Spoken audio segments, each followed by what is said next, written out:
తెలంగాణలో మరిన్ని స్పోర్ట్స్ స్టేడియంలను ఏర్పాటు చేస్తామని అసెంబ్లీలో సీఎం రేవంత్ రెడ్డి స్పష్టం చేశారు. రాష్ట్రంలో త్వరలో స్పోర్ట్స్ పాలసీ తీసుకొస్తామన్నారు.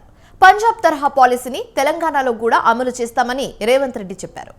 ప్రముఖ బాక్సర్ నిఖత్ జరీన్ కు ఆర్థిక సాయం చేయడంతో పాటు ఇంటి స్థలం కేటాయించామని సీఎం రేవంత్ రెడ్డి తెలిపారు. అలాగే క్రీడాకారులను అన్ని విధాలుగా ప్రోత్సహిస్తున్నామని చెప్పారు. హైదరాబాద్ లో మరో క్రికెట్ మైదానం వస్తుందన్నారు.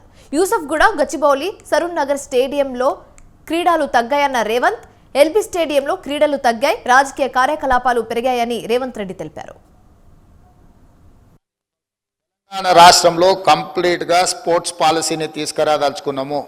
వివిధ రాష్ట్రాలల్లో మేము వాటిని స్టడీ చేసి వాటికి సంబంధించిన సమాచారాన్ని కూడా సేకరించినాము. అత్యధికంగా క్రీడాకారులకు ప్రోత్సాహకాలు ఇస్తున్నది హర్యానా రాష్ట్రము. అంటే అర్జున్ అవార్డీస్ కానీ ఇతర ఏ అవార్డీస్ అయినా ఇతర మెడల్స్ ఏం తీసుకొచ్చినా ఆటోమేటిక్గా వాళ్ళకి సహాయం అందించే విధంగా ఒక పాలసీ ఉన్నది. అంటే ఆర్థిక సహాయం కావచ్చు, లేకపోతే ఇల్లు కట్టుకోవడానికి కావచ్చు, లేకపోతే వాళ్ళకు ప్రభుత్వంలో ఉద్యోగాలు ఏ స్థాయి ఏ మెడల్ వస్తే ఏ విధంగా వాళ్ళకి ప్రభుత్వంలో ఉద్యోగ అవకాశాలు కల్పించాలనో హర్యానా స్టేట్లో బెస్ట్ పాలసీని అడాప్ట్ చేసుకున్నారు అధ్యక్ష.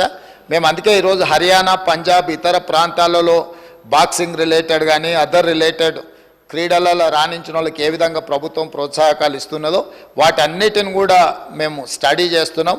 వచ్చే సమావేశాలలో స్పోర్ట్స్ పాలసీని సభలో చర్చకు పెట్టి స్పోర్ట్స్ స్టేడియంలను కూడా ప్రోత్సహించడానికి ఈరోజు ప్రభుత్వం దాని మీద ప్రత్యేకంగా దృష్టి పెట్టినాం. వీలైనంత మేరకు మండలానికి ఒక మంచి మినీ స్టేడియంను నిర్మిస్తే నిజంగానే ఉపయోగం ఉంటుంది. ఏదైనా మండల కేంద్రాలలోగిన ఒకవేళ భూమి అందుబాటులో ఉంటే ప్రభుత్వానికి బడ్జెట్ కేటాయించడానికి ఎలాంటి ఇబ్బంది లేదు. తెలంగాణ రాష్ట్రంలో కంప్లీట్గా స్పోర్ట్స్ పాలసీ